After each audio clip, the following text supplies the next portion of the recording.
Muy bien, pues qué gusto, nuevamente nos encontramos el día de hoy en un episodio más de tu podcast Fundamental. Estoy muy emocionado porque la persona con quien vamos a conversar el día de hoy es una persona, es un amigo que admiro y respeto muchísimo. Tengo un par de años, quizá 3 años de conocernos. Y es un empresario, es un emprendedor, pero sobre todo algo que me gusta mucho es su compromiso con hacer el bien. Su compromiso con hacer las cosas bien y con la calidad, con la estética. Y la estética creo que la imprime en todas las cosas en las que participa. Cuidadoso del detalle. Principalmente cuidadoso del detalle del desarrollo humano. Y bueno, pues tendremos la oportunidad de conversar el día de hoy con mi querido Gerardo Sánchez, fundador de una firma de consultoría en diseño 3.14. Bienvenido. Pepe, muchísimas gracias por invitarme a este proyecto tan padre y tan enriquecedor. Al contrario, muchísimas gracias. Digo, hemos tenido muchas conversaciones, sí. Tanto en la chamba que me ha tocado que me inviten por ahí en algunos temas de diseño, sí. Pero principalmente en temas de formación. Así es. Pero bueno, la intención de esta conversación robarte un poquito de tu historia. Queremos conocer a Gerardo, queremos conocer el origen, el fundamento, los principios, los valores que nos puedas compartir de tu historia, tu visión. Y bueno, pues sé que hay mucho por conversar, así es de que bienvenido y platiquemos, vamos a divertirnos. Muy bien, venga. ¿De dónde eres? De la Ciudad de México. ¿Naciste allá? Nací en la Ciudad de México, así. Mis dos padres nacieron en la Ciudad de México. Sí. Mi padre es hijo de un jarocho. Ándale. Y de una americana. Mi abuelo era un abogado y era un hombre con una memoria privilegiada y una cultura muy desarrollada. Era un hombre muy culto y mucha memoria y sí, muy rico. Y mi abuela pues era un encanto, era la clásica abuelita gringa, ¿sí sabes? Muy linda, pues la que realmente unificó a toda la familia de ese lado de la familia, ¿no? Entonces ese es el lado de mi papá. Y luego mi mamá es hija de españoles, emigrantes españoles, los dos. ¿Y de origen americano? Ah, no, ok. Del lado de mi mamá son catalanes, y del lado de mi papá era mi abuelo jarocho y mi abuela era americana. Ok, entonces sí. el Sánchez tiene que ver con Veracruz. Con Veracruz, así. Y el Sendra son los que son de España y Cataluña. Así. Wow. Sí, pero mis dos padres son de México, ya nacieron en México y igual yo. ¿Y tu infancia estuviste en la Ciudad de México hasta por ahí de los 12 años? Y fue cuando nos mudamos ya después aquí a Guadalajara. ¿Y qué los trajo a Guadalajara? Pues como mis papás, buscaron una vida más tranquila. Ya nos alcanzó a la Ciudad de Guadalajara en ese tema, pero en ese entonces como que ya quisieron buscar un poco alejarse de la Ciudad de México, el caos que era.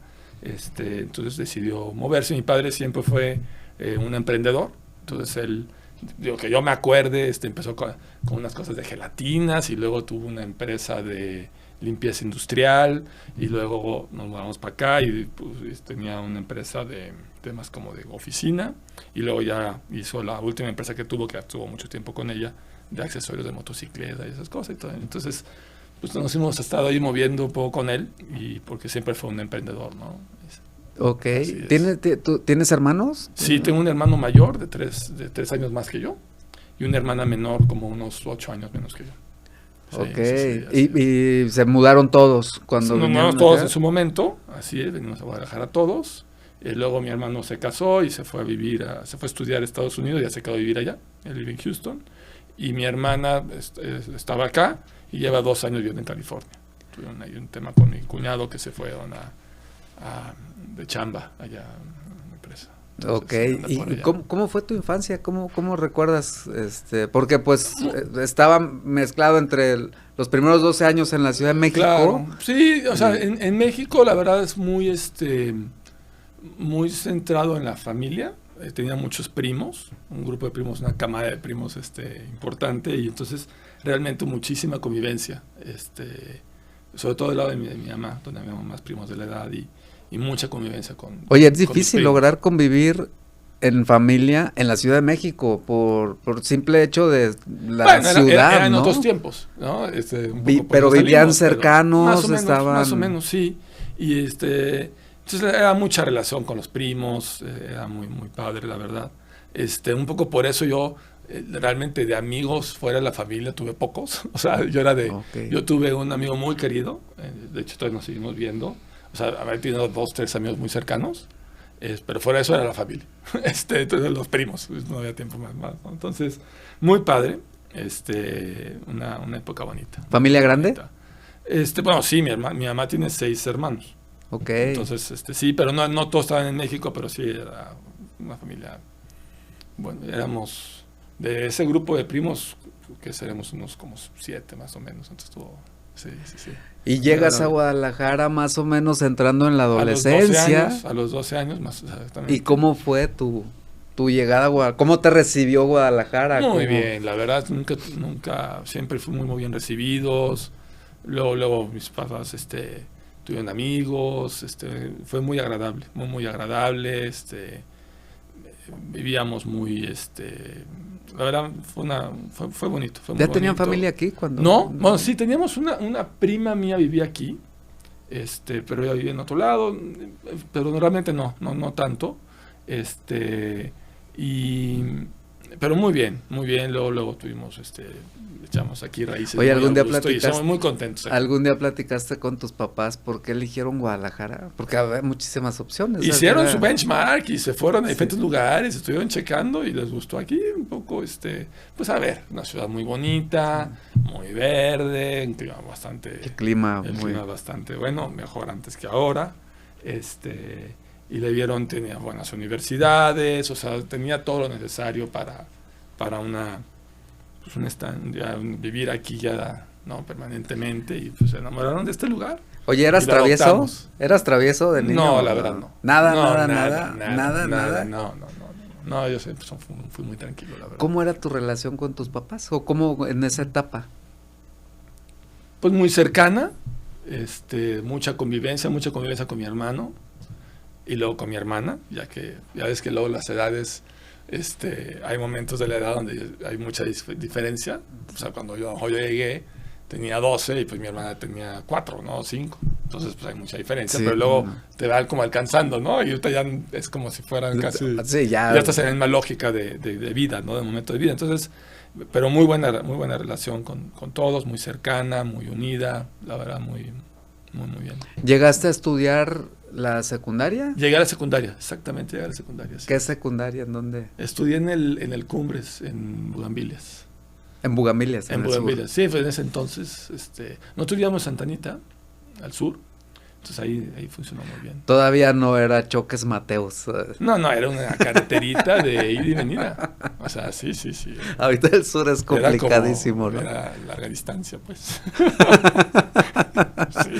Oye, ¿y ahí hiciste tu secundaria, tu bachillerato? Así es, hice la secundaria y la prepa, así es. ¿Y la carrera?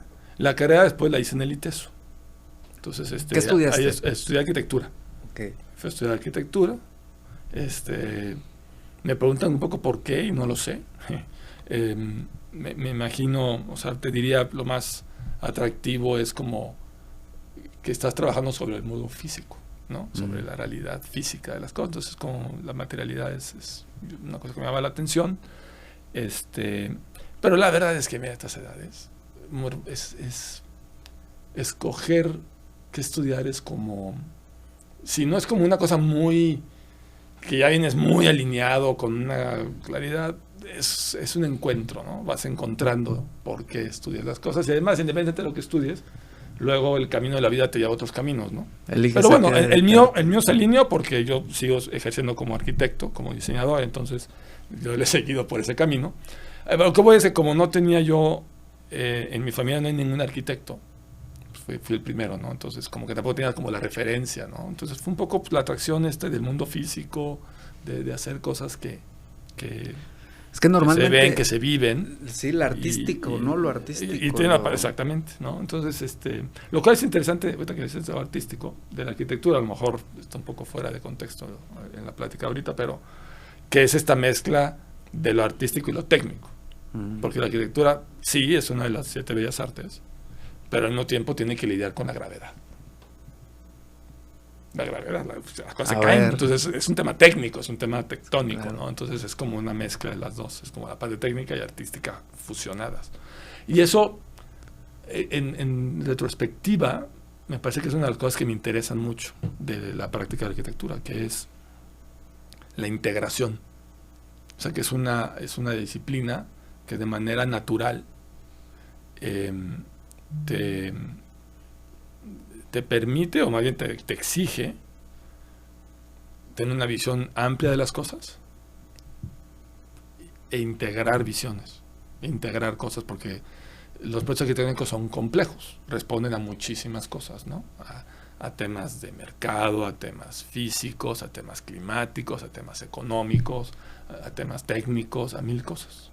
Y entonces, tú como arquitecto tienes que conocer cada cosa, entender las necesidades, lo que demanda cada uno de esos temas, y el diseño lo que hace es que sintetiza, integra y da respuesta a ello, ¿no? Entonces, un poco tiene un poder conciliador. Ándale. Porque si consideras la arquitectura de esa manera, como una integradora, ¿no? Porque tienes que escuchar, entender, juega mucho la empatía, ¿no? Y entonces, escuchando y siendo empático y entendiendo cada cosa, puede tener una mejor solución de diseño. Entonces tiene como ese poder. Y de cierta manera yo siempre he tenido un poco como esa carácter o esa inclinación, como la conciliación, ¿no? Soy el del medio. El hijo del medio, sí. Eso siempre está como entre los dos, ¿no? Conciliando consistentemente. Hizo match, ¿no? En ese sentido. Entonces sí, estudié la carrera en el ITESO. Ahí estuvo muy, muy, muy agradable. La verdad es que el ITESO es una gran universidad. Y tuve compañeros maravillosos, tuve muchas experiencias y fue muy enriquecedor, ¿no? Sí. ¿Cómo? Y me forjó mucho. Te voy a platicar una historia interesante, que dices de cosas así de conocer.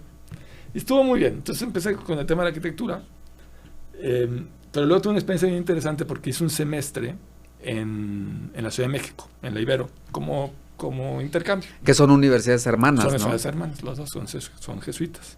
Y entonces me fui a México. Pero lo que es chistoso que te quiero platicar es que estando ahí, en el ITESO teníamos unas materias que se llamaban optativas. Y eran bastante malas. Porque eran como, te daban 3 opciones y como que, ándale pues. Pero entonces yo llego a México cuando estuve con el que manejaba el plan de estudios en México. Y dije, mira, y me dijo, oye, ¿estas optativas qué? Y dije, bueno, esas son para que yo pueda escoger la materia que quisiera de la carrera que quisiera. Entonces hay una mentirilla ahí, ¿no? Y me la creyó. Dijo, bueno, a ver, aquí están las materias de las carreras del Ibero. Y entonces tomé una clase de historia del arte vanguardista del siglo XX, en la carrera de historia del arte. Y luego tomé una clase de lenguaje cinematográfico en la escuela de comunicación. Entonces tomé las dos clases, no tenían que ver con mi carrera, con mi excusa de las optativas. Y son de las carreras que marcaron mucho mi ser, porque agarré muchísima afición al cine por esa materia, y el tema del arte me apasionó, específicamente ese periodo de la vanguardia histórica. Tan es así que mi tesis de la carrera fue sobre un movimiento artístico del siglo XX, de Rusia, el suprematismo ruso de Kazimir Malevich. Entonces mi tesis fue sobre ese tema. Entonces, ya han sido temas que han estado constantes en mi vida, ¿no? El arte y el tema del cine, que son como 2 pasiones que tengo aparte de lo que hago, ¿no? Oye, ¿recuerdas cómo fue o cuál fue la motivación para hacer eso? para llegar y escoger diferente, para mentir como bellaco y decir que podía escoger las que quisiera. No quise, pues claro que no lo dije así. Pero no, era cosas diferentes. Es ver cosas diferentes, acercarte a cosas diferentes, tomar, o sea, abrir un poco lo que siempre veía yo en la carrera. O sea, si voy a estar cambiando de perspectiva porque me fui a México a tener es un poquito de perspectiva cambiada, porque tampoco es no es que me fui a Holanda, ¿va? Pero pues cambiar otras materias diferentes para ver cosas diferentes, ¿no? Y eso es otra cosa que luego volví a vivir cuando hice la maestría en el IPADE. Yo hice el MEDEX aquí en el 2005 y terminé en el 2007. Y esas son otras cosas. Me dicen, ¿y el IPADE qué? Digo, para mí lo que fue el IPADE es apertura de cono visual. O sea, lo que haces es que pues vi temas que nunca había visto en mi vida. Operaciones. Y que a lo mejor de mucho no van a servir. ¿Sí me explico? Pero abres tu cono visual, ves más cosas, ¿no? Y puedes ver las cosas de una manera diferente. Incluso para entender la práctica, como arquitecto, sí es muy interesante, porque si vamos a hacer un hotel, puedes entender las diferentes perspectivas del hotel, no solamente desde el diseño, sino puedes ver operación, puedes ver temas, cómo funcionan las finanzas, puedes entender muchas cosas. Y entonces, para mí eso fue apertura de cono visual. Entonces, tal vez de ahí viene también esto, ¿no? O sea, siempre estar buscando abrir tu cono visual para ver cosas que hoy no ves. Como que amplificas tu contexto. Así es. ¿No? Y a lo mejor es un poco en contra de esta lógica de la especialización, ¿no? Que cada vez es menos. Entonces, que puede ser para ser muy bueno en una cosa, pero eso tendría que ir acompañado a fuerza de un proceso de ampliar tu cono visual para, ¿cómo te diré? No perder conexión con el mundo, con los demás, con el mundo, con otras realidades, ¿no? O sea, no aislarte. Me parece muy importante. Y muchas veces los arquitectos tendemos a aislarnos. Sí, fíjate que me llama la atención porque me lo estoy probando yo y no es fácil. Pues en esa etapa que tendrías 20 años, 18 años quizá. A la escuela. Ajá. Así. Ajá. Y el hecho de tener la confianza para uno decir quiero hacer esto. Uh-huh. ¿Por qué? Porque aparte tiene un sentido. Dices, lo hago porque pues quiero amplificar mi conocimiento y quiero ver unas perspectivas distintas que pareciera como que no hacen sentido contra lo que ibas estudiando. Entonces, no es fácil, en mi opinión, o para mí, tener esta apertura y este deseo de pensamiento disruptivo, por llamarle de alguna manera, ¿no? Sí. Como, ¿de dónde viene eso? No, o sea, no. Requiere estar, ¿cómo te diré? Incómodo en la incomodidad. O sea, no estás en tu zona de confort muchas veces, ¿no? Y eso es una cosa que además en nuestra práctica en el estudio es una cosa con la que vivimos todo el tiempo. Porque nos hemos estado como incursionando en áreas del diseño donde no era natural que estuviéramos. Y la manera de hacerlo es haciéndolo, ¿no? No, o sea, entonces constantemente estamos fuera de nuestra zona de confort, pero eso es justamente lo que te hace crecer. O sea, no estar en esa zona es donde te forzas a ver otras cosas, ¿no? Y eso es lo que te enriquece. Me parece muy interesante porque justo ahí hace algunos meses estuvo sentado Rodrigo Treviño, que lo conocemos, claro. y me compartía que en una lectura que él hizo, pues dice, creo que lo dijo Steve Jobs, cuando conectas los puntos, la única manera de poder conectar los puntos es viéndolos hacia atrás. Entonces ahorita que nos compartes esto, si no tienes esta visión y no se la aportas a tu despacho, pues hoy eso es un valor agregado que ofrece tu despacho, que ofrece lo que haces. Sí. Es el ver diferentes perspectivas y el retarte. No. Ahora, hablas de incomodarte. Qué interesante. Sí. Porque la naturaleza humana es a buscar la zona de confort, Así es. ¿no? ¿De dónde te crees tú que te nace esta parte de el estar, yo le llamo buscando meterte al callejón de las patadas? A ver, no sé si es tan, digamos, buscado así con tanta claridad, pero o tal vez es no temerle a no estar en tu zona de confort, ¿no? Yo, por ejemplo, en el estudio específicamente, eso se lo atribuyo más a mi socio que a mí. Okay. O sea, a lo mejor yo si estuviera solo en el estudio, estaría más cómodo. O sea, en el mal sentido de la palabra, pues no habría hecho algunas cosas que sí hacemos hoy. Pero mi socio es mucho más disruptivo, es mucho más... tiene mucho más empuje en este tipo de cosas. Entonces, en ese sentido, creo que me ha ayudado mucho mi socio a empujarme, a ayudarme a caminar por ahí, ¿no? El impulso más por ahí es de mi socio, realmente. Pero entonces el complemento está padre. Ah, por supuesto. Sí. No, sí, claro. Mi socio fue compañero mío de la carrera. Es muy chistoso porque no éramos... O sea, no es que seamos amigos, no éramos amigos. O sea, sí, o sea, no nos caíamos gordos, pero no nos frecuentábamos mucho, pues. Y nunca trabajamos juntos en la carrera, en hacer ninguna cosa de trabajo en equipo, nada. Hicimos una cosa juntos. En un proyecto, no sé por qué era, teníamos que hacer un acta constitutiva. Curioso, ¿no? Pero bueno, nada que ver. Nada que ver, pero ya acabamos siendo socios. Y entonces, a lo que voy es que no tenemos mucha similitud, o sea, no parecemos muy compatibles. Y de hecho, nuestros compañeros era como, qué raro que todos estén de socios, ¿no? Pero justamente yo creo que esa es la virtud. Y la virtud es esa, la complementariedad, ¿no? Y la complementariedad solo es posible si hay respeto. Si hay respeto por las capacidades del otro. O sea, yo respeto mucho a Leonardo, mi socio, por sus capacidades, por sus cualidades, que son distintas a las mías. Entonces, cuando dices, es que son muy complementarios y esa es la solución, sí, pueden ser complementarios, pero si tú no valoras, admiras y respetas las capacidades diferentes o las maneras distintas de pensar del otro, aunque seas complementario, no te permite ver la complementariedad. Exacto. Solo te permite ver la diferencia.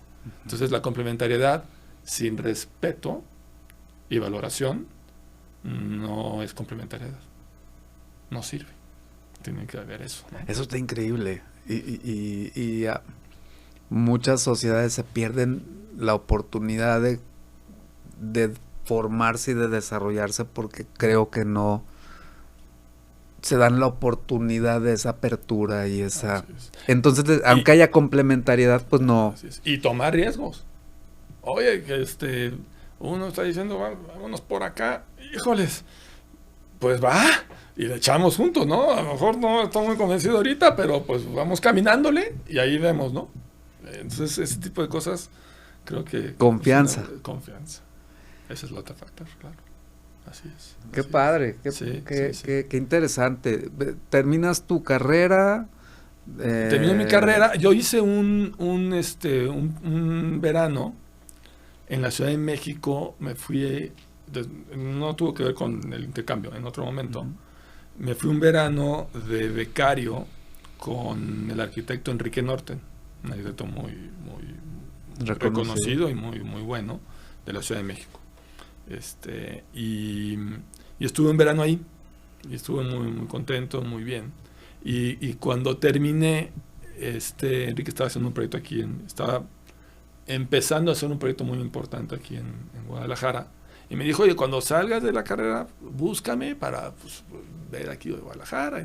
Perfecto. Entonces mi plan era justamente terminar mi tesis e irme a México con Enrique Norten. Ese era mi plan. Y me clavé mucho en mi tesis, me encantó y le saqué mucho provecho, estuve muy metido en eso. Pero en el proceso de hacer mi tesis, un compañero, amigo mutuo de Leonardo y mío, de la escuela, trabajaba con Leonardo. haciendo, el Leonardo hizo el despacho con su papá, que era un desarrollador inmobiliario de Puerto Vallarta y un constructor. Y que es un tema que podemos platicar después porque fue un elemento importante. Y este amigo mutuo nos dijo, necesitaban que alguien les ayudara en un proyecto de una casa. Entonces me buscó, oye, ¿por qué en lo que estás haciendo tu tesis no estás flojo? Y pues, ya es un poquito el proyecto. Y dije, bueno, perfecto, terminó el proyecto y pues me voy a México. Y entonces entré a trabajar en esa casa específica. Y así es como empezamos a trabajar juntos. Y pues bueno, el camino llevó que como que trabajamos bien y ya me quedé y luego ya me hice socio de ellos un año después, ¿no? De Leonardo y su papá. Wow. Esa es como un poquito la historia de por qué acabamos juntos. Oye, microdecisiones que marcan el rumbo de tu vida, ¿verdad? Completamente. No te lo imaginas, si es una pequeña decisión que tomaste y que Sí. mira a dónde te ha traído. Sí. Y cosas fortuitas, ¿no? O sea, lo que pasó también es que la casa con la que entré era para un personajazo, que yo creo que es como pues no sé llamarle, pues sí, es como el mecenas del estudio, porque fue una casa muy grande, era un lituano que vivía en California, y le hicimos su casa, pero nos dio mucho espacio, fue un gran mentor, una gran persona que a mí me dio mucha enseñanza de vida. Pero esta casa se alargó muchísimo en el proceso y luego la obra fue larguísimo. Y eso como que dio oportunidad de que yo me quedara más tiempo y estuviera más en interacción y forjar esta relación con Leonardo de trabajo y profesional, ¿no? Entonces, también ese tipo de cosas que también suceden, ¿no? Y también como el cliente era muy como cercano y eso, teníamos mucha interacción social con el cliente y nosotros, entonces eso nos acercó mucho más. Entonces, que creo que también ese proyecto específicamente ayudó a que se cimentara la relación entre Leonardo y yo. Estaban cercanos ahí. Sí, curiosamente. Oye, y el emprender, el despacho, ¿cómo fue? Bueno, te digo, realmente que lo emprendió fue Leonardo, mi socio, con su papá, porque él era desarrollador inmobiliario y él hizo un desarrollo en Vallarta de casas para gringos, en ese entonces había un mercado para eso. Y entonces empezamos a hacer esas casas. Entonces ahí empezamos en Vallarta, haciendo estas casas. Y luego de ahí hicimos un proyecto y de ahí fue evolucionando. Cuando empezamos, sí fue todo un tema porque por ejemplo, una de las cosas que hicimos cuando empezamos fue decir, bueno, ¿cómo se va a llamar esto, no? Uh-huh. Y entonces fue cuando salió el nombre de Estudio 314, que fue todo un escándalo porque hoy es muy común, pero en ese entonces los despachos eran los apellidos de los... Sí, claro. De los arquitectos, punto. Porque así era. Su firma, ¿no? La firma era la firma de los arquitectos. Y nosotros decíamos, no puede ser así porque siempre hemos tenido esta visión como muy de proceso abierto, colaborativo, de integración de muchas personas. El diseño creemos que es de muchas personas, no de genios individuales. Entonces decíamos que no puede tener el nombre porque tiene que ser un grupo, tiene que ser una persona, como si me explico, más amplio. Y por eso queríamos que el nombre no fuera un nombre propio. Uh-huh. Además ayudaba de que Díaz y Sánchez como que no escuchaba tan sexy, ¿no? Pero entonces por eso no nos fuimos por un... Pero todo el mundo decía, ¿cómo no vas a poner el nombre así? Y la otra decisión que tomamos en ese entonces fue que no íbamos a construir. Entonces, que también era una locura porque no se vendía diseño en ese entonces. Se vendía diseño con obra. Y entonces, salvo casos muy excepcionales. Y entonces fue, un gran reto meternos en esa bronca. Lo logramos hacer mucho porque como empezamos para la industria de estas segundas casas de los americanos sí estaban acostumbrados a pagar diseño. Estaban más familiarizados. Entonces un poco por eso pudimos empezar con esa lógica. Pero también era una locura. Entonces empezamos con 2 locuras. Y luego de ahí fuimos evolucionando, de nuevo a entrar a temas, ¿no? Tuvimos la oportunidad de trabajar con el chef Thierry Blouet de Café des Artistes en la remodelación en Vallarta, que es uno de los mejores restaurantes de México, que fue toda una gran experiencia también. Pero ahí fue donde dijimos, hay que hacer diseño de interiores.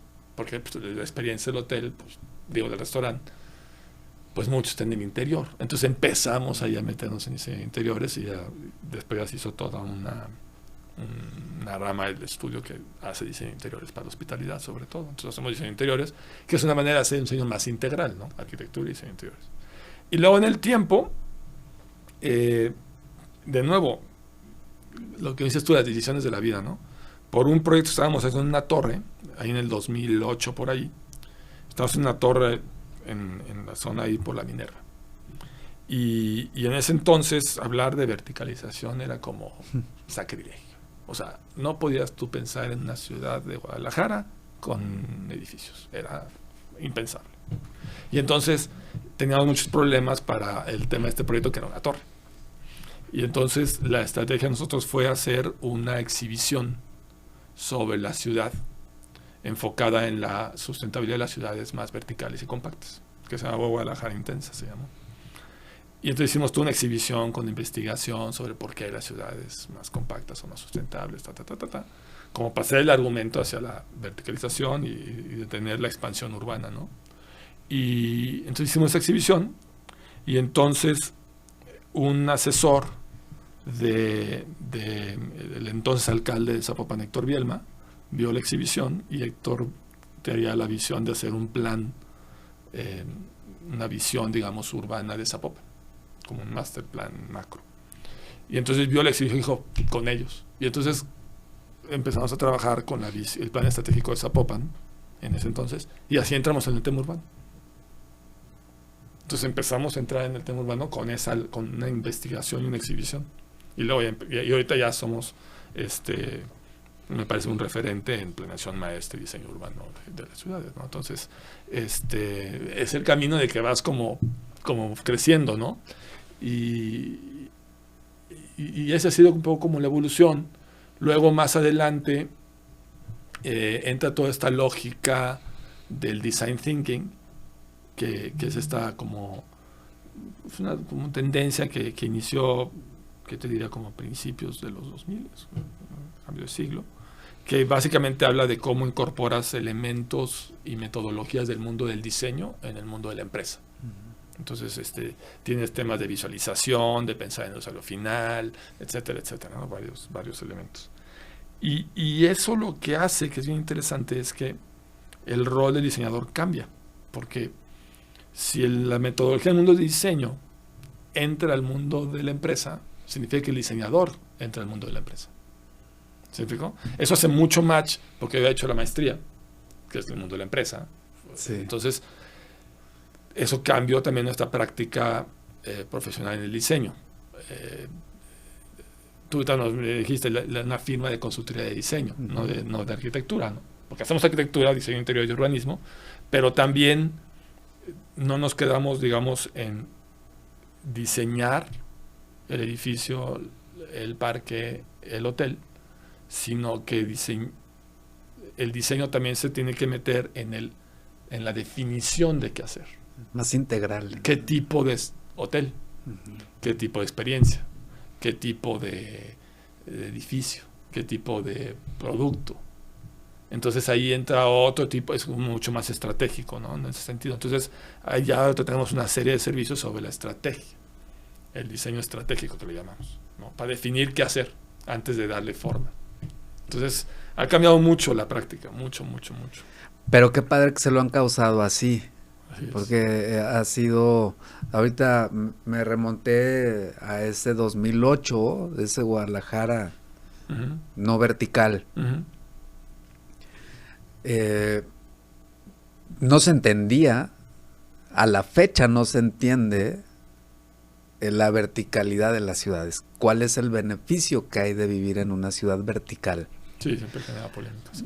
Y soluciona muchas problemáticas. O sea, ya en el digamos, en el argot de los que tratan el tema de la ciudad, sí hay un consenso de que la contención de la expansión de la ciudad es adecuada y es más sustentable que el crecimiento de la mancha urbana. Eso ya hay un consenso. Pero la opinión pública sigue teniendo muchas dudas al respecto. Ahorita, antes era toda peor. Exacto, era una mala exacto. Y aparte no había diseño, no estaba ni siquiera normado el qué se puede hacer, qué no se puede hacer. No, estaba normado, pero para no hacerlo. Para no hacerlo, exacto, para Sí, justificar el por qué no era buena idea hacerlo. Fíjate que Okay. en alguna ocasión me invitaron a dar yo no soy experto en el tema, pero me puse a investigar, porque me invitaron a dar una plática le llamé ciudades inteligentes. Me puse a investigar y hay un dato que me voló la cabeza, porque la responsabilidad que tenemos como sociedad de pensar, cuestionar y actuar por cuidarnos entre todos. Cuando las ciudades crecen de forma horizontal, lo que estamos haciendo es que los cinturones de miseria de las ciudades que normalmente están en las periferias, los estamos alejando. Y al alejarlos, les estamos limitando la posibilidad de que tengan mejores condiciones para poder salir de esa situación y de esa circunstancia. Sí, porque claro, los alejas de los servicios, desintegras familias, porque papá trabaja, mamá trabaja, los hijos se quedan solos y hacen trayectos de 1 a 2 horas para llegar a su fuente de empleo. No hay transporte público que alcance en esta ciudad o en las ciudades grandes, ¿no? Entonces, si no pensamos en esa situación, poquitos policías cuidando mucho territorio, servicios de agua, recolección de basura,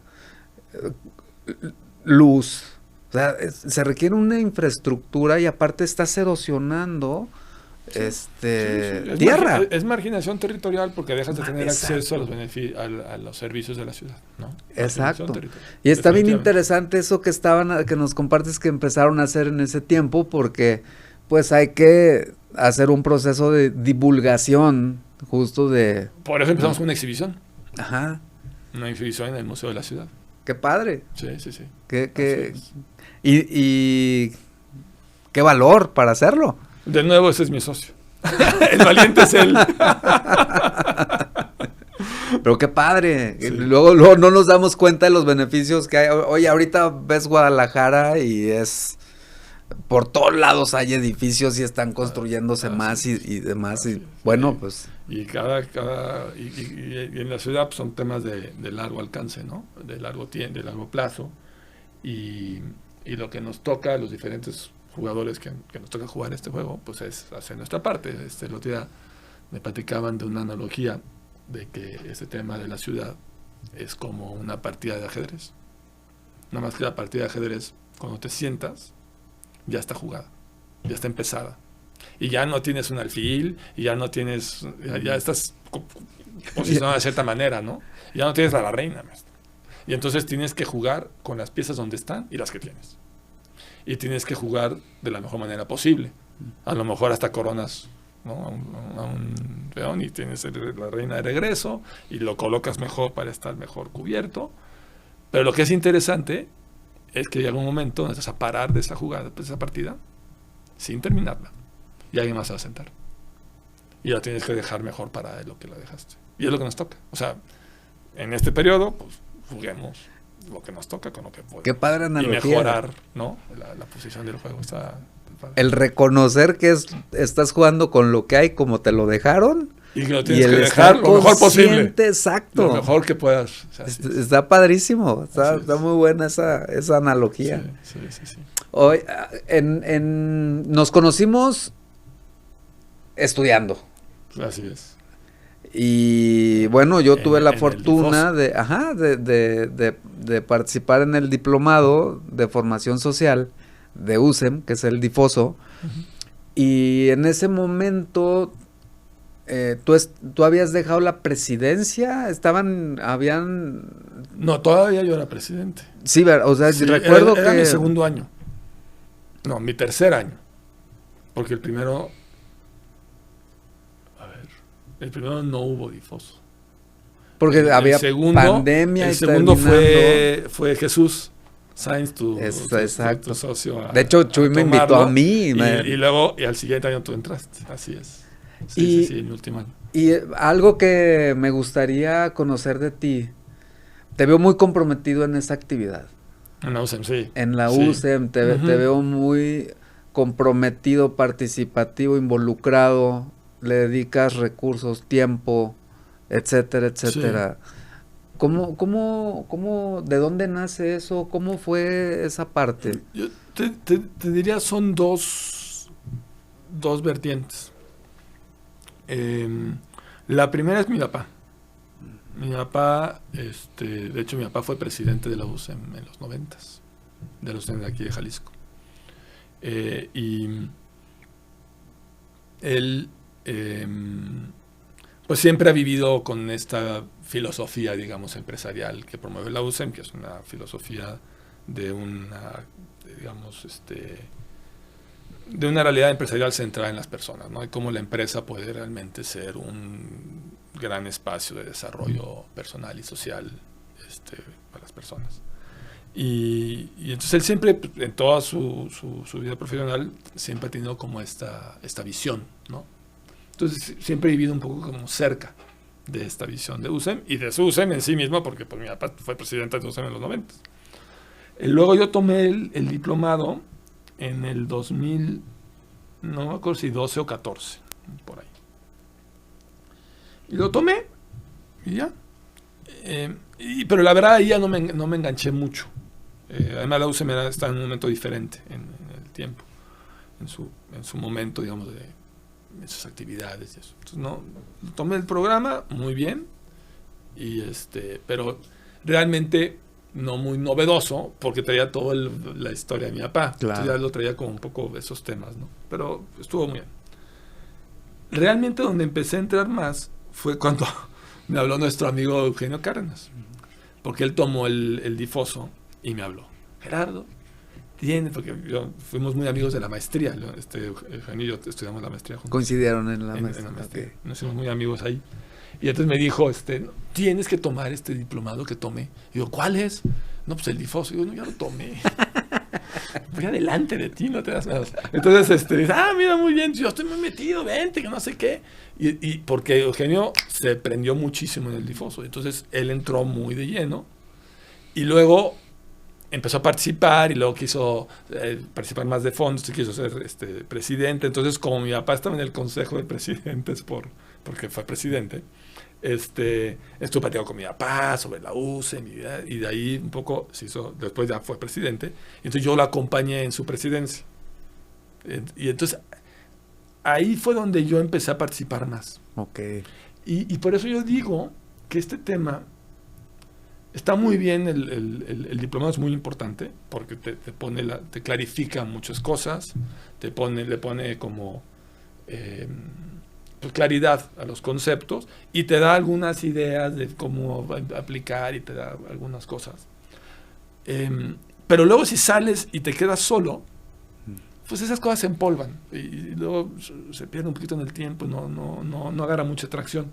Si en cambio si estás en un entorno donde hay empresarias y empresarios que traen este tema, que lo están tratando de aplicar, que lo están viviendo de una u otra manera, porque no hay recetas de cocina y cada quien lo ayuda como más o menos va entendiendo, y más le va dando resultados, es ahí donde realmente te enganchas, porque te contagias del otro, porque el otro ves, te inspira el otro, o te reta. A ver, Pepe, si pudo él, ni modo que no puedas tú, a ver, ¿no? Entonces te reta, te inspira, te retroalimenta, ¿no? Y estoy haciendo esto, y mira, pues mira, puede ser así, ¿no? Y para eso, y te acompaña. Porque estos temas, digamos, de construir empresas más humanas, son temas, son recorridos, no son destinos, porque nunca llegas. Entonces siempre tienes que estar como evolucionando, ¿no? Y eso es puro ir haciendo, ir avanzando. Y entonces tener un grupo con el que te acompañe, que nos acompañemos en el camino, tiene mucho sentido, ¿no? El otro día, justamente ayer estuve ahí en el diplomado, porque hubo algunas sesiones ahí ver algunos temillas. Y decía la que estaba dando la ponencia, decía, está la historia de los dos que caminan. Dice, ¿qué es más importante? ¿El destino o el camino? O el camino, ¿no? Entonces ahí unos decían que el destino, otros decían que el camino. Y decía, bueno, y uno dijo, ¿con quién recorres? La compañía es lo más importante. Porque con esa compañía compartes el camino y tienes un destino común, ¿no? Entonces, muchas veces, mucho tiene que ver con quién te acompaña en el camino, ¿no? Y eso la usan. Eso para mí es lo que me ha hecho pues participar más, porque es muy enriquecedor, muy enriquecedor. El efecto en ti y en los demás de participar en ese tipo de organizaciones es muy enriquecedor, ¿no?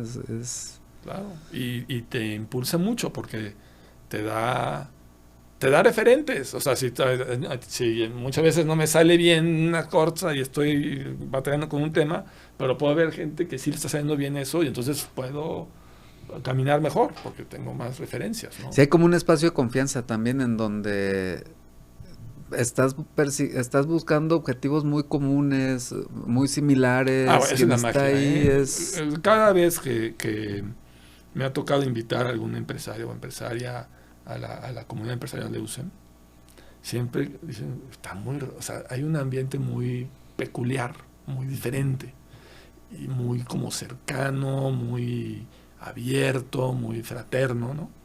Y yo siempre he dicho, o sea, se lo atribuyo a que en las cámaras, por ejemplo, la unión que hay es un tema del gremio o del interés de un gremio, ¿no? O de un tema muy empresarial.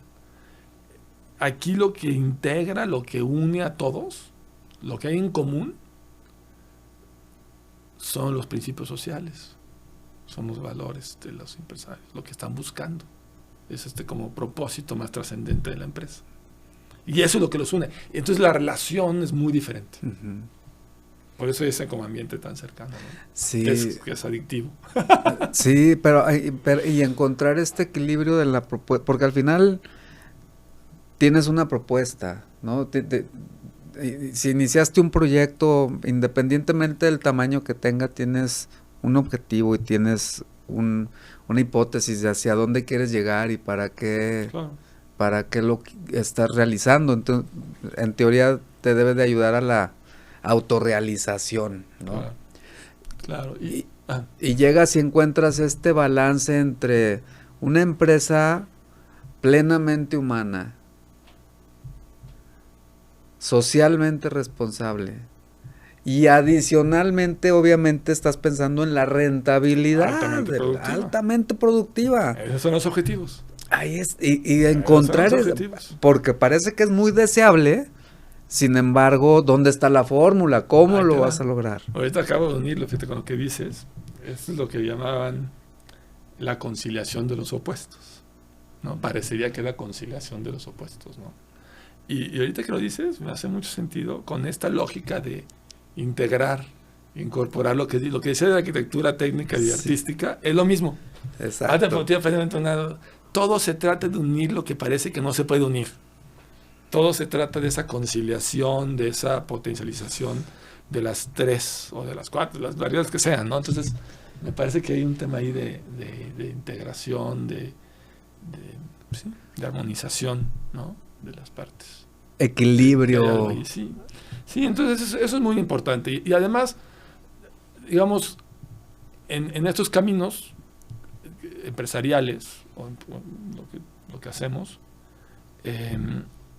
son arduos, son difíciles, siempre hay temas, ¿no? Siempre hay problemáticas. Mucha adversidad. Mucha adversidad.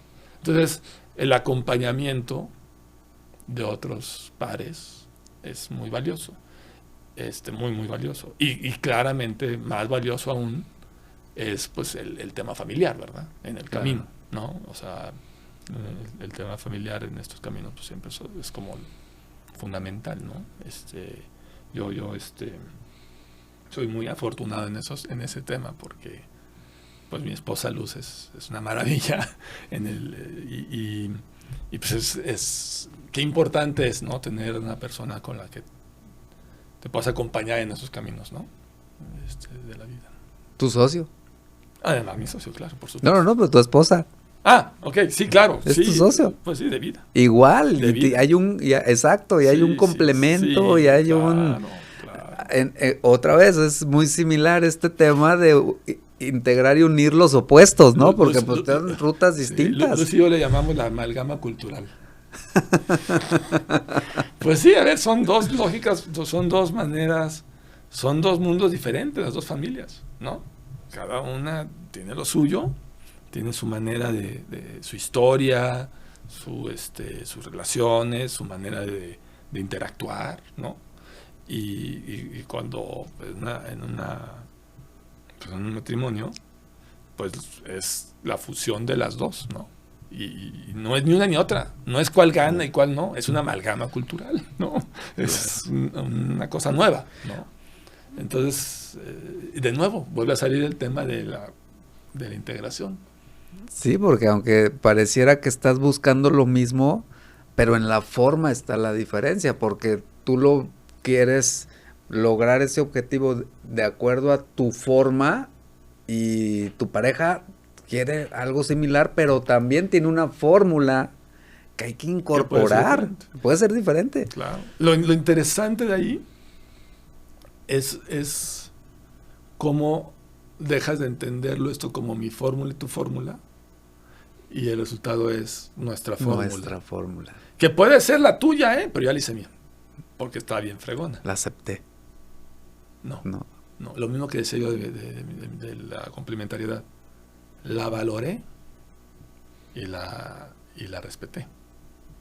O sea, la valoras. A ver, ayúdanos a profundizar en ese mismo, punto, o sea, que está tú increíble. Tienes una manera de entender este tema y yo otra, y a la hora de que me lo confronto, tener la capacidad, y son diferentes, ¿no? Ok. Ya entendí tu manera, la valoro a tu manera, tan es así que la hago mía. Y ya no es tuya, ahora es nuestra. ¿Sí me explicó? Claro. Que no es ceder, es incorporar, es valorar. ¿Cómo logras llegar a ese entendimiento?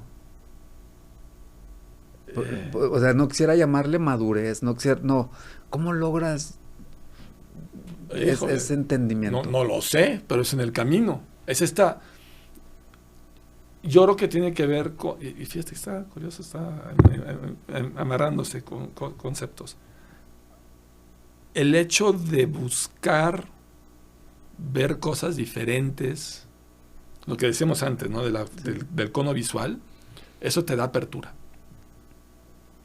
Si veo solamente cosas como siempre las he visto y no me forzo yo a ver, y estoy hablando de otras cosas, a ver más de lo que yo estoy acostumbrado a ver, y abrirme a otros mundos y a otras visiones, ese ejercicio lo que hace en ti es, te hace una persona más capaz, más receptiva, ¿no? Entonces, yo creo que viene de ahí también, ¿no? De tener esa como apertura.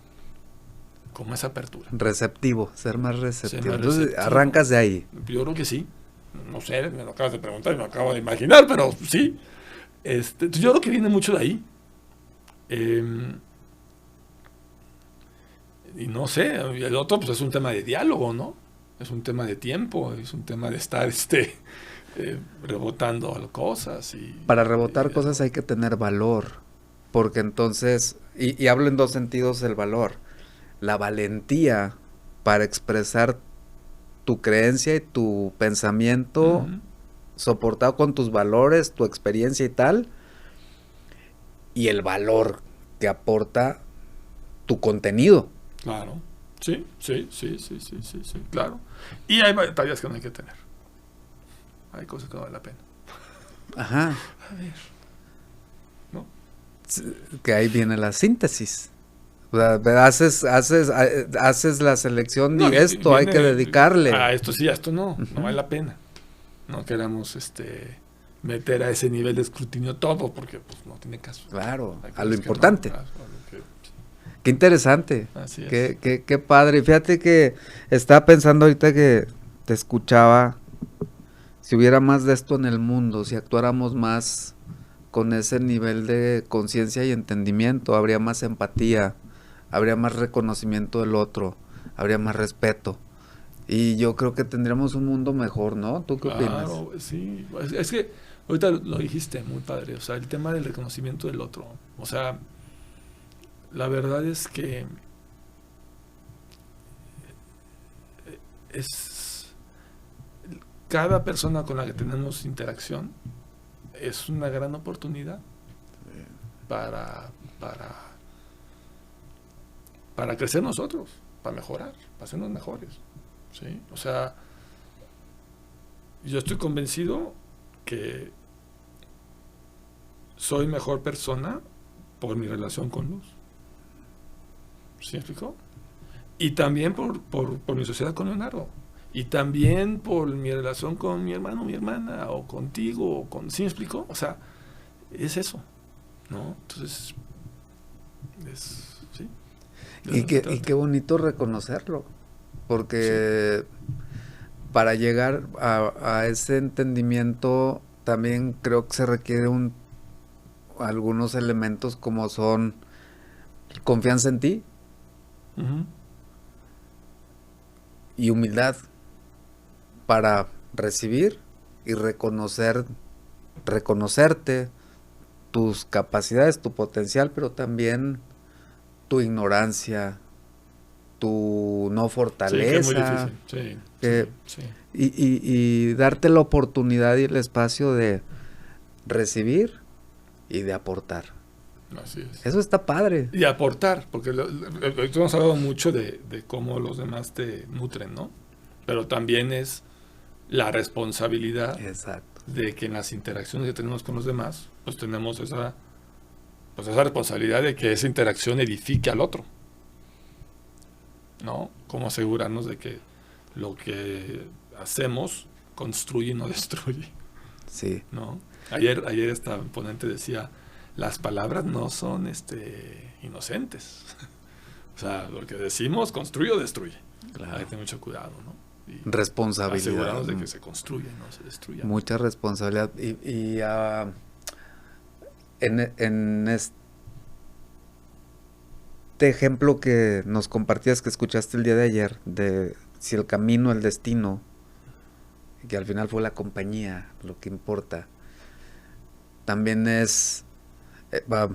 te estoy expresando mis pensamientos, lo que Yo me igual. está saliendo así, pero qué bonito reconocer que seleccionas las compañías con las que vas a recorrer esa ruta, ese camino, pero también voltearte a ver a ti para preguntarte qué clase de compañía eres tú para el otro. Me encanta, claro, sí. Y ahí te va otra también, porque lo que siempre uno dice, mi madre siempre decía, yo todos los días que rezo para que ustedes escojan bien a su compañero de vida, ¿no? Está muy bien, y tenía mucha razón, yo hago lo mismo. Pero no solamente es escoger, porque entonces uno tendería a pensar que es un tema de que también escogí. No escogí bien, entonces no funciona. Sí, hay que escoger, pero independientemente de la elección que hiciste en su momento, hay que saber cuidar y nutrir esas relaciones. O sea, no ya escogí y entonces escogí bien o mal. No, escogí mejor o peor, ¿ok? Como sea, también tiene mucho que ver cómo llevas esa relación, cómo la trabajas. ¿Sí me explicó? Claro. No es un tema de ya escogí bien o no. Es, ok, ya escogiste lo que escogiste ahora, a chambearle, porque si no, ¿cuántas veces? Pues ya a lo mejor ya no estaríamos en la sociedad, ya el divorcio acá, la separación de amigos que ya no se hablan, los hermanos, ¿sí me explicó? Y está Sí, padrísimo no, el reconocimiento, pues lo mencionaste. es un tema de... Hoy soy mejor persona gracias a mi esposa Luz. Claro. Y a mi socio. Y a mamá, y a las personas que conocen, sí, claro. Está padrísimo. Y otro de los puntos que observo en los que estás muy activo y muy comprometido es en el desarrollo de los jóvenes. Ahí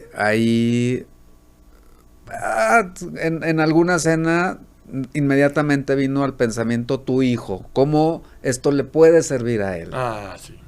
Y te vi diseñando un programa de formación para jóvenes. Sí. Y muy involucrado, muy comprometido en que, a ver, no es se diseñó y ya, ejecútenlo, no es, a ver, se diseñó, se ejecutó, ¿cómo funcionó? ¿Estamos logrando el objetivo? No, a ver, regresamos, iteramos nuevamente, calibramos y otra vez, vamos a ver qué resultante hay. Te veo comprometido en esa parte. Pues mira, te voy a decir la verdad. No es un tema que se me da muy natural. O sea, me cuesta trabajo entender la dinámica de las nuevas generaciones. Me encantan. El equipo de diseño del estudio es muy joven y pues traen cosas a la mesa maravillosas. O sea, la verdad es que es una generación espectacular. Y tienen, o sea, las cosas que pueden hacer y la manera de que lo hacen es maravillosa. Pero, por ejemplo, a lo mejor no me nace de mí.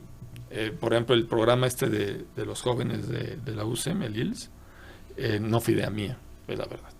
La verdad es que la idea fue de Eduardo, que era el presidente de UCEM joven. Y dijo, ¿por qué no hacemos un programa de UCEM joven? Va. Pues yo lo que hice es que me sumé a la visión de Eduardo y la empujamos, ¿no? La ayudamos a empujar juntos. Y se sumaron a muchas personas y fue muy enriquecedor. Y luego entró Jorge, que también estuvo en este podcast, entiendo. Y también con mucho entusiasmo lo arrancó. O sea, realmente ese tema salió más de ellos mismos.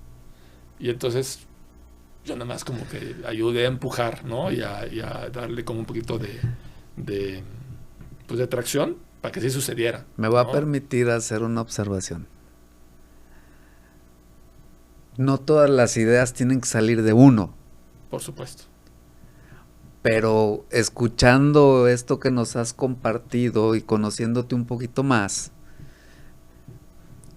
si hace sentido y te hace sentido y está alineado a tus valores, no importa de dónde vino la idea. Por supuesto.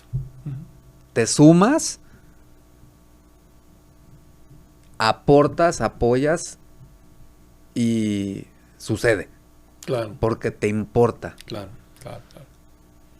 Y eso está padrísimo. Sí.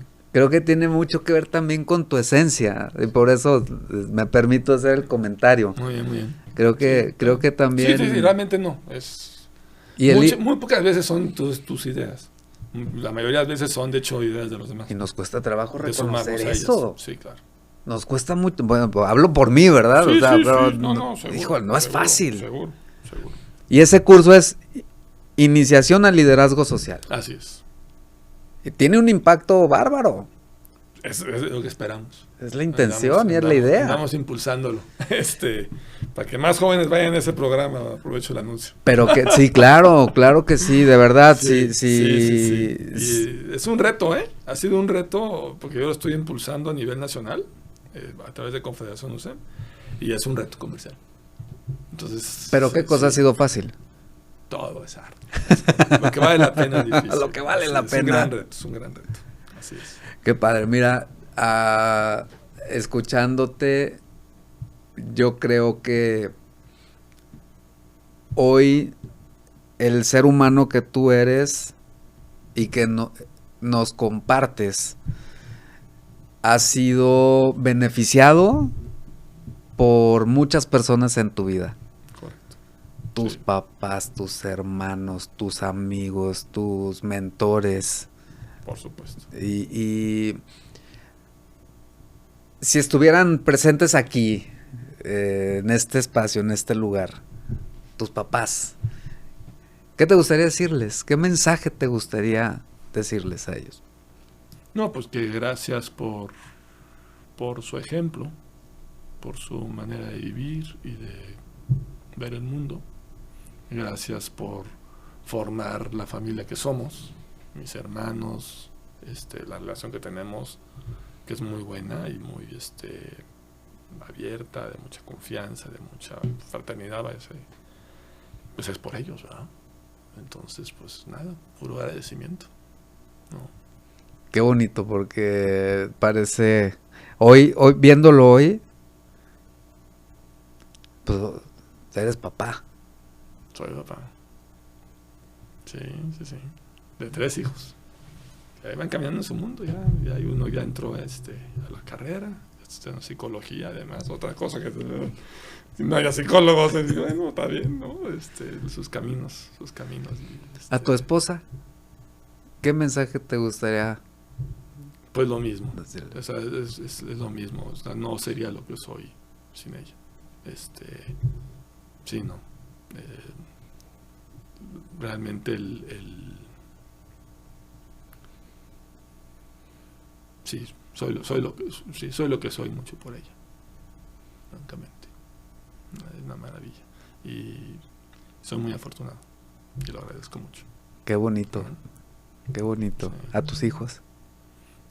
Que estoy muy orgulloso de ellos, de los 3, cómo van a ir forjándose. Es como, a veces me siento un poco como, no sé cómo decirlo, como la emoción de estar viendo cómo va algo evolucionando, ¿sí sabes? Ser testigo. Ese testigo y viendo cómo va, y ¿qué va a pasar? Y no, es muy emocionante y es muy gratificante en muchos momentos, ¿no? Entonces es un gran privilegio ver eso. Un gran privilegio. Muchas gracias. Su desarrollo es un gran privilegio. Qué bonito, qué bonito. Uh-huh. Imagínate que esta conversación la van a escuchar muchas personas allá afuera. Jóvenes, emprendedores, empresarios, amas de casa, compañeros en el mundo. Uh-huh. Y tuvieras la oportunidad de darles un mensaje, ¿qué les compartirías? ¿Qué nos compartirías? Híjoles, pues a lo mejor que no les dé miedo abrirse, a ver, a conocer, a acercarse a otras cosas, a otras personas, ¿no? A abrir su mente, digamos, a lo que parece ser que no es lo tuyo, que es diferente, ¿no? Abrir el corazón a eso y a valorar el potencial de todas las interacciones que tenemos, de todas las personas que tenemos a nuestro alrededor, ¿no? Darle valor A esas experiencias y a esas interacciones. Wow, ¿no? Qué padre. Buenísimo. Híjole, qué maravilla. Muchísimas gracias. Qué agradable conversación. Muchísimas gracias, Pepe. No, hombre, aquí no podemos seguir, pero sí, bueno. No queremos un segundo volumen. No, hombre, ya habrá y ojalá que tengamos muchas otras conversaciones.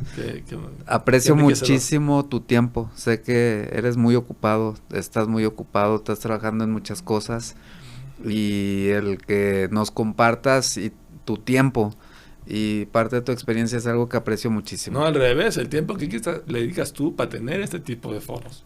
Eso está todavía peor, todavía más grande, todavía más complicado. Entonces, muchas gracias. Sabes que cuando haces las cosas que te gustan y te hacen feliz, o que con las que eres feliz, uh-huh, yo creo que vale la pena y es algo en lo que yo creo que coincidimos. Así es. Y pues te aprecio muchísimo, aprecio mucho tu amistad, a tu familia. Y pues nos vemos pronto. Muchas gracias. Muchísimas gracias. Felicidades. Gracias. Muy bien.